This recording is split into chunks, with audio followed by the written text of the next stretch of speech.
Assalamualaikum warahmatullahi wabarakatuh. Salam sejahtera, selamat pagi semua. Selamat berhujung minggu. Hari ini kita dah masuk hari Sabtu 6 Februari 6 Februari 2021. Sekejap sebulan dah berlalu. Waalaikumsalam Kak Mala. Selamat pagi. Okey. Macam biasa siapa sedang menonton, anda boleh komen kat bawah. Saya pun nak kenal anda siapa. Kita sama-sama saling berkenalan Alright. Hari ni tak banyak sangat saya nak share, tapi saya nak share berkaitan dengan kolesterol. Sebab ada yang tanya saya jenis-jenis kolesterol. Kolesterol tu apa? Apa fungsi dia? Apa dia punya peranan? Kalau terlebih, kalau terkurang, apa yang terjadi pada tubuh badan kita? Setiap apa yang kita makan, setiap apa yang ada dalam tubuh badan kita ni, dia ada fungsi, dia ada peranan dia tersendiri.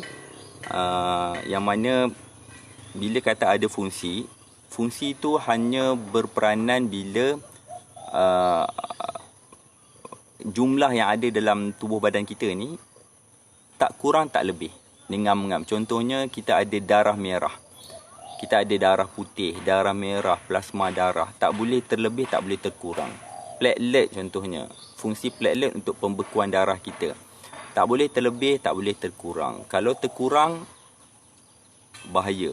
Kalau berlaku pendarahan, internal bleeding, maka bleeding tersebut tak boleh nak stop. Maka pendarahan akan berterusan. Itu fungsi platelet, salah satu fungsi platelet. Kalau terlebih pun tak boleh juga. Nanti boleh jadi trombosis. Sama juga sel darah putih. Sel darah putih terlebih pun tak boleh, nanti dia jadi leukemia.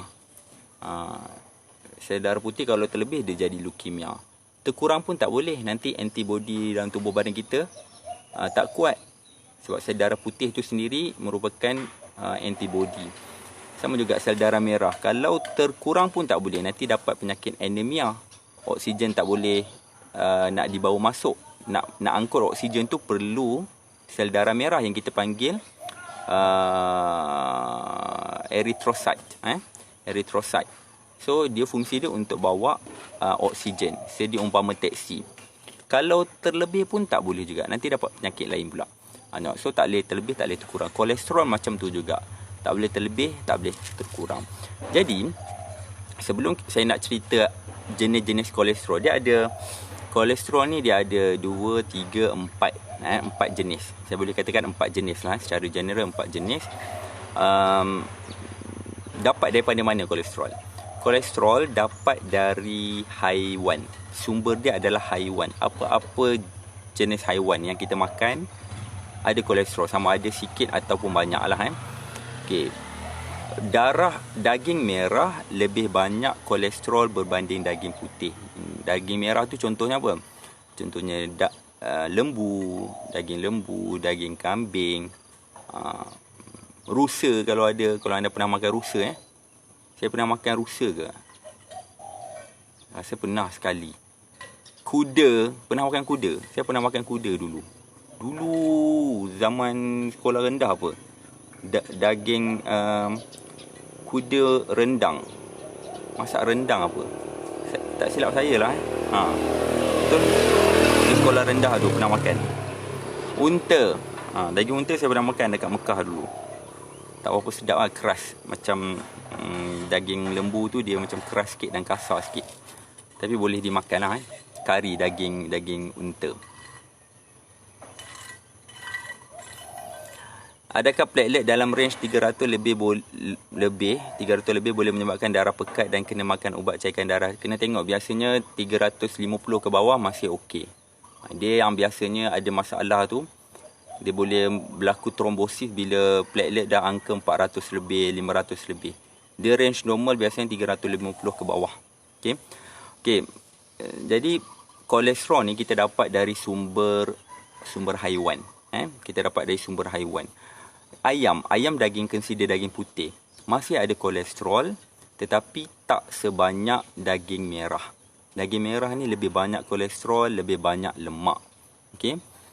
Ikan ada kolesterol tapi tak berapa banyak juga. Okey. Jadi tumbuhan tak ada kolesterol. Minyak tak ada kolesterol. Kalau minyak tu minyak tumbuhan, tak ada kolesterol. Kalau minyak tu minyak dari haiwan, itu ada kolesterol. Minyak tumbuhan tak ada kolesterol. Kelapa sawit tak ada kolesterol. Minyak kelapa tak ada kolesterol. Minyak zaitun tak ada kolesterol. Tapi kalau ditulis tanpa kolesterol, itu commercial purpose. Memang sah-sah tak ada kolesterol. Tumbuh-tumbuhan. Okay, jadi kita kena bijak sikit. Tumbuh-tumbuhan tak ada kolesterol. Kolesterol tu daripada haiwan. Okey. Jadi kita tengok, mari kita belajar sikit jenis-jenis kolesterol. Kolesterol ni ada 4 jenis. 4 jenis yang kita nak kena tahu fungsi dan nak kena tahu terlebih terkurang apa dia punya kesan dia. Kalau kita buat blood profile analysis, kita check darah kita kita ambil sampel darah, lepas tu kita tunggu biasanya dalam 1 hari macam tu 1 hari 2 hari baru kita dapat result dia. Kita baca blood profile. Mesti pandai baca blood profile, at least kena tahu sel darah merah, sel darah putih, plasma darah, platelet, kolesterol, HDL, LDL, total kolesterol. So at least kena tahu benda tu lah. Dia sebenarnya ada banyak lagi. Dia ada ESR, bacaan ESR, erythrocyte sedimentation rate, bacaan buah pinggang pula EGFR, bacaan untuk kanser pula dia ada CA. Kalau dia ada banyak bacaan. Tengoklah kita buat test darah tu untuk apa. Biasanya kalau kita pergi mana-mana private lab, PathLab, LabLink, BP Diagnostic, apa lagi lab private lab ni, bila kita buat test darah, kita cakap kita nak test darah, dia tanya kita test darah untuk apa. Kalau saya biasanya setahun sekali saya akan kata saya nak buat semua sekali thorough check up untuk darah. So dia akan bagi tahu lah, yang ni package dia untuk keseluruhan. So kat situ ada cancer marker, kat situ ada semua sekali lah. Tapi kalau kita kata just untuk general saja, so dia akan exclude, tak termasuk cancer marker. So bacaan kolesterol tu ada lah. Alright. Jadi bila kita baca blood profile kita tengok bacaan kolesterol. Dia ada tulis HDL, LDL, triglyceride dengan total kolesterol. Ni apa maksud dia? Okey, mari saya cerita satu-satu. Okey. HDL, kolesterol HDL. HDL tu maksud dia high density lipoprotein. High density lipoprotein ni adalah kolesterol yang kita namakan sebagai kolesterol baik. Sebab apa dia baik? Dia kalau tinggi pun tak apa. Kita memang bagus, kolesterol baik. Sebab apa tinggi pun tak apa? Sebab nama dia kolesterol baik lah. Sebenarnya kalau saintifik kita tak panggil baik jahat tu, tak ada. Sebab itu dah ada elemen emosional kat situ. So dia bukan saintifik. Tapi untuk bahasa yang senang faham, kita main kolesterol baik lah. Beneficial kolesterol. Kolesterol baik ni high density lipoprotein, HDL nama dia. Okey, paras yang tinggi adalah baik kolesterol HDL ni. Okey, fungsi HDL ni dia bawa kolesterol dia bawa kolesterol dari sel-sel badan kita ni back to liver. Daripada sel-sel tubuh badan, kolesterol yang ada dalam sel-sel tubuh badan ni, HDL yang tolong kumpul, bawa ke mana? Bawa ke hati untuk diproses dan dicerna. So dekat hati akan cerna, hati akan uraikan kolesterol, seterusnya dia akan singkirkan jadi bahan kumuh. Kolesterol yang tak terpakai itu akan jadi bahan kumuh. Okay? Itu HDL. Jadi pendek kata, kalau bacaan dia tinggi pun tak ada masalah, sebab dia lah nak tolong collect kolesterol sedia ada dekat sel darah, sel badan ni, bawa pergi ke hati untuk dicerna dan diurai. Itu fungsi HDL. Okay? Nak tingkatkan HDL ni macam mana? Nak tingkatkan HDL ni, kita makan lemak-lemak yang sihat. Lemak-lemak yang sihat. Lemak-lemak sihat ni ada yang dari mana? Dari susu. Jadi bila kita minum susu tu, jangan pilih susu yang low fat. Low fat tu dia dah proses singkirkan sebahagian daripada lemak. Itu namanya low fat. Lemak sedia ada dalam susu. Jangan dibuat apa-apa, biar dia sedia ada. Sebab itulah dalam fresh milk lebih bagus. Susu yang tanpa proses tu lebih bagus. Tanpa proses tu maksudnya dia tak buat apa-apa yang di add on ataupun dikurangkan. Sama ada dia tambah vitamin ke, tambah kalsium ke, kita tak nak. Dia biar sedia ada macam tu. Sama ada fresh milk ataupun fresh milk yang dia pasteurized kan. Jadi lemak yang ada dalam susu tu mampu tingkatkan HDL dalam tubuh badan kita. Jadi kita akan sihat kalau makan lemak dalam ni. Alright. ESR untuk apa? Sebab doktor pelik, saya pernah dapat satu saja. ESR tu, erythrocyte sedimentation rate tu, maksud dia bacaan yang menentukan sama ada tubuh badan kita ni ada radang atau tak, ada inflammation atau tak. Kalau ada radang, ada inflammation dalam mana-mana organ dalam tubuh badan, bacaan tu akan lari dari julat yang normal. Sama ada dia terlalu tinggi atau terlalu rendah. Biasanya akan terlalu tinggi lah. Maksud kalau terlalu tinggi maksudnya adalah radang. Radang tu lah kita nak kena identify, nak kena buat check up, nak kena diagnose. Sama ada radang tu disebabkan kanser ke, disebabkan penyakit-penyakit kita ke. So itu bacaan ESR, petunjuk radang dalam tubuh badan kita lah. Okey, yang kedua adalah kolesterol jahat, kolesterol buruk. Tadi kolesterol baik, HDL. Sekarang ni kolesterol jahat. Kolesterol jahat ni kita panggil LDL. LDL ni nama penuh dia adalah low density. Tadi high density, sekarang ni low density lipoprotein. Lipo tu apa? Lipo tu lemak, lipid. Protein tu adalah protein lah, lipoprotein. So maksudnya combination dari protein dan lemak, itu kita panggil kolesterol. Jadi low density lipoprotein ni adalah LDL, kolesterol jahat. Kolesterol jahat ni, LDL ni, dia tolong angkut kolesterol dari sel-sel kita ni, dari sel-sel tubuh badan melalui salur darah kita. Okay. Tadi HDL dia collect dari sel-sel tubuh badan, collect semua dari sel-sel tubuh badan kolesterol yang ada, dia bawa pergi ke hati. So nama yang bawa pergi ke hati tu HDL. Ni baik, tolong huraikan, tolong cernakan. Kolesterol buruk pula, kolesterol jahat ni, LDL ni, sel-sel daripada badan kolesterol ni dia tak bawa pergi ke hati. Dia lalu salur-salur darah kita. Dia bawa pergi ke salur darah kita. Jadi kenapa dia kata buruk? Kalau dia di julat yang normal, maka okey, tak ada masalah. Tapi kalau julat yang tak normal, maksudnya terlalu banyak sangat yang dibawa melalui salur darah, dibawa melalui salur darah tu, maka salur darah boleh kalau dia terkumpul, LDL terkumpul dekat salur darah terlalu lama, terlalu kumpul terlalu banyak sangat, maka dia akan membentuk plak dalam salur darah kita.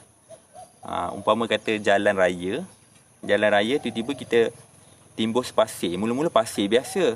Mula-mula jalan raya ni dia ada pasir biasa je, debu kan. Tapi bila pasir ada banyak sikit, itu bahaya. Kalau motor lalu, dia boleh tergelincir jatuh kalau pasir banyak. Jalan akan jadi licin kalau pasir banyak. Kalau kita brake mengejut apa, boleh tergelincir lagi. Itu dah bahaya. Tapi kalau tiba-tiba ada banyak lagi, ada timbunan pasir di jalan raya, maka akan menyebabkan jalan raya ni akan jam lah. Orang terpaksa elak. Jadi salur darah kita pun macam tu juga. Kalau dia ada biasa saja, maksudnya darah okey lagi. Tapi kalau dia di julat yang tak normal, dia himpit, dia accumulate, berkumpul-kumpul dalam salur darah kita, dia boleh membentuk plak. Plak ni lah menyebabkan salur darah kita akan jadi jam. Highway jam, maka blood pressure akan tinggi. Bila blood pressure tinggi, maka akan timbulkan beban kepada jantung. Rhythm jantung tu, heartbeat tu, dia jadi tak normal. So itu boleh menyebabkan heart attack dan sebagainya. Sebab tu LDL ni kita panggil buruk. Kalau dia kurang normal, di luar julat yang normal, maka dia buruk, kita panggil tak bagus. Okey. Jadi lama kelamaan dinding ni akan membentuk plak yang kita panggil sebagai ni kita panggil atherosclerosis. Atherosclerosis ni disebabkan kolesterol, plak-plak yang terbentuk daripada kolesterol ni. Itu LDL. Jadi kita dah faham apa tu HDL, apa tu LDL. Satu lagi kita nak kena tahu triglyceride. Apa tu triglyceride ni? Triglyceride ini adalah salah satu komponen dari lemak. Lemak yang kita makan, dia akan cerna, perut akan cerna, dia akan pecah kepada dua. Asalnya dia bergabung jadi lemak, tapi bila dia dah cerna, dia pecah jadi dua, dia jadi fatty acid dan glyceride. Glicerida dan asid lemak, nama bahasa Melayunya. English dia fatty acid and glyceride. Jadi glyceride ini, kalau triglyceride ini kita panggil lemak. Kalau glyceride, ada 3 glyceride bergabung, dia jadi triglyceride, so dia jadi lemak. Triglyceride inilah kita panggil lemak ataupun lipid. Lipid ni dia menyimpan kalori. Fungsi lemak dia sebagai penyimpan kalori. Kalori tu apa? Kalori tu adalah tenaga, penyimpan tenaga dalam tubuh badan. Orang yang berbadan besar, banyak lemak, maksudnya dia ada banyak tenaga yang disimpan yang tak digunakan. Sebab itulah susah orang yang berbadan besar, banyak lemak, dia nak kebuluran. Dia boleh kebuluran, tapi dia boleh lapar, craving, kebuluran, tapi dalam keadaan dia masih ada tenaga. Lama kelamaan, lemak tersebut dia akan cerna, dia akan kikis, cair, dia convert balik kepada energi.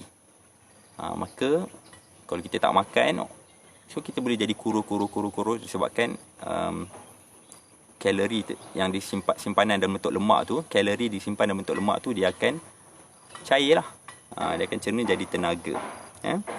Jadi triglyceride ini dapat daripada lemak yang berlebihan yang tak digunakan.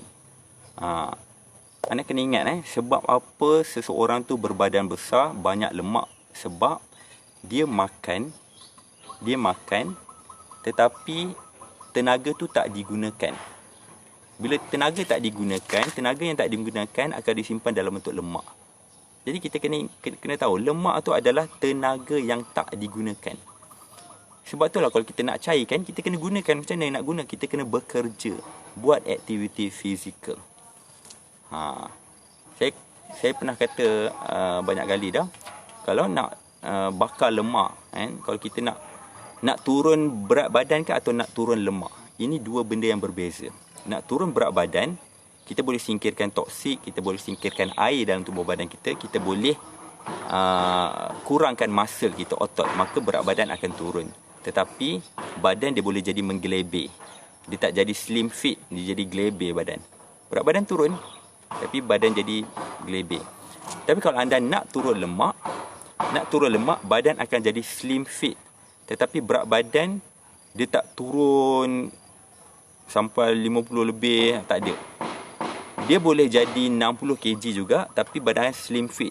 Boleh jadi 60 kg juga, boleh jadi katakan 58, tapi badan masih dalam keadaan gelebih. Tahu tak? Dia jadi macam tak fit. Kulit pun ada lebihan, dia jadi macam tak cantik. Badan dia boleh besar juga, boleh besar, tapi berat badan tak turun. Sebab itulah kena tengok apa masalah. Nak turun berat badan ataupun nak turun lemak. Sebab yang memberatkan bukan lemak. So nak turun berat badan ataupun nak turun lemak. Nak slim ke nak ringan tapi badan besar. Chubby tapi ringan. Baik, kalau saya biarlah berat badan 68 ke, berat badan berat macam mana pun, tapi biarlah fit. Jadi kalau nak fit, kita kena turunkan lemak. Lemak akan cepat terbakar. Lemak akan cepat dibakar apabila kita buat senaman yang membina otot. Kalau orang lelaki biasanya pergi gym lah, senang kata pergi gym. Kalau wanita, anda buat exercise yang macam squat jump ke, sit up ke, benda yang bina muscle. Senaman yang membina muscle ni dia akan cepat saja lemak terbakar. Lemak nak tak nak memang dia akan terbakar cepat kalau kita bina muscle. Sebab muscle, bila muscle nak terbina, dia kena ada protein dan kena ada banyak tenaga. Dan kena ada protein. Sebab banyak tenaga akan digunakan, akan terbakar, maka lemak cepat-cepat akan dibakar, maka lemak akan dicairkan. Lemak akan hilang lah. Tetapi nak bina muscle, lepas lemak terbakar tu, dia nak bina. Bila dia nak bina, dah start nak badan fit, nak ada muscle tu, perlu support protein. Sebab tu lah orang pergi gym ni, dia perlu ambil protein lebih. Sebab biasanya protein dalam makanan pun kadang-kadang tak cukup. Kadang-kadang orang bina muscle ni, diet dia telur, ayam tu besar separuh ekor ayam. Itu cara yang bina muscle yang betul lah. Tapi kena tahulah, maksudnya kena ada exercise. Tak boleh lah tak buat exercise, makan protein saja. Memang protein tu mengenyangkan. Protein memang mengenyangkan dan berat badan boleh turun, tapi tak sihat. Nanti uric acid tinggi. Sebab protein tu nak channel ke mana? Kalau orang buat exercise yang muscle punya exercise, protein tu di channel ke arah muscle development. Okay. Itu triglyceride and lemak. Yang terakhir adalah jumlah kolesterol. Tadi saya kata HDL, LDL, triglyceride. Yang terakhir, yang keempat adalah jumlah kolesterol. Jumlah kolesterol ni adalah kolesterol HDL campur LDL. Kalau kita refer pada blood analysis, blood profile tu, dia ada total kolesterol. Maksudnya kandungan HDL campur dengan LDL dan juga 20% dari triglyceride. Bacaan triglyceride tu kita ambil 20%, campur dengan HDL, campur dengan LDL, maka dapatlah jumlah total kolesterol. Jadi total kolesterol ni dia sebagai rujukan, bukan rujukan utama lah. Rujukan utama dia kita nak kena tengok. Kalau total kolesterol kita tinggi, kita nak tengok siapa yang menyumbang, LDL ke HDL ataupun triglyceride. Dan bila kita dah tengok mana satu, katakan yang tinggi itu HDL normal, triglyceride normal, LDL yang tinggi. So bila LDL tinggi menyebabkan total kolesterol tinggi, maka diet kita mesti menjurus ke arah untuk kurangkan LDL. LDL nak kurangkan, kita amalkan plain oat ni boleh serap kolesterol. Kita banyakkan makan makanan yang high fiber, boleh menyerap kolesterol. Kita amalkan olive oil, dia boleh lower down, kurangkan bacaan LDL tu. Kita amalkan habatus sauda, boleh lower down balik jumlah LDL. So spesifik. Katakan kalau macam LDL dah normal, total kolesterol pun normal, HDL jadi rendah. So HDL, kita pergilah minum susu yang fresh milk lah, minum susu biasa, full cream tu, pergi minum susu, so HDL akan naik secara normal. Ataupun pergi makan makanan yang kaya dengan HDL, ikan kembung yang omega ni, ni boleh naikkan HDL. Kita panggil lemak sihat ni, dia boleh naikkan LDL. Maka LDL dia naikkan HDL, maka HDL akan naik secara semajadi dan secara sihat. Itu yang kita nak. Jadi itu perkongsian saya berkaitan dengan jenis-jenis kolesterol yang anda nak kena tahu. Kolesterol penting untuk tubuh badan, cuma tak boleh terlalu tinggi, tak boleh terlalu lemah, mesti berada dalam range julat yang normal. Okey. Terima kasih kerana menonton. Jangan lupa sesi akan datang saya akan cover teknik ke-10 makan untuk kurus pada hari Selasa hadapan Selasa malam untuk khas pembeli buku makan untuk kurus. Siapa yang nak dapatkan buku makan untuk kurus, anda boleh PM tim kami. Dan lagi satu, untuk pengumuman, siapa yang ada order Habatus Sauda, yang olive oil yang dalam bentuk kapsul tu, stok kita sangat limit ada tinggal beberapa botol. Yang lagi satu yang dalam kapsul tu dia ada Habatus Sauda dengan olive oil tu dah habis. So terpaksa tunggu. Saya tanya HQ, tanya supplier, ada sampai bila? Dia kata dalam lebih kurang 17 hari bulan baru kontena sampai. Sebab kita nak dapat premium quality tu susah sangat susah dan susah satu hal, sangat detail. Kita nak kena check. Sebab bila dia dah kontena nak datang semua tu, kita tak boleh terus jual. Kita nak kena bawa dulu, uji kaji makmal dulu, hantar sampel lain, hantar sampel ke makmal, endorse lagi. So setiap sampel, setiap stok yang datang tu semua kena lalui uji kaji dulu baru dilepaskan ke pasaran. Itulah yang stok agak terhad dan saya pula bukan jenis yang ambil banyak-banyak. Tadi kita ambil on demand saja. Kita tak simpan stok. Okey. Minta maaf kalau ada berlaku kelambatan, produk sampai lambat ke apa, itu saya minta maaf banyak sebab di luar kawalan saya. Okey, terima kasih kerana menonton. Assalamualaikum warahmatullahi wabarakatuh. Jumpa lagi pada esok hari insya-Allah. Bye bye.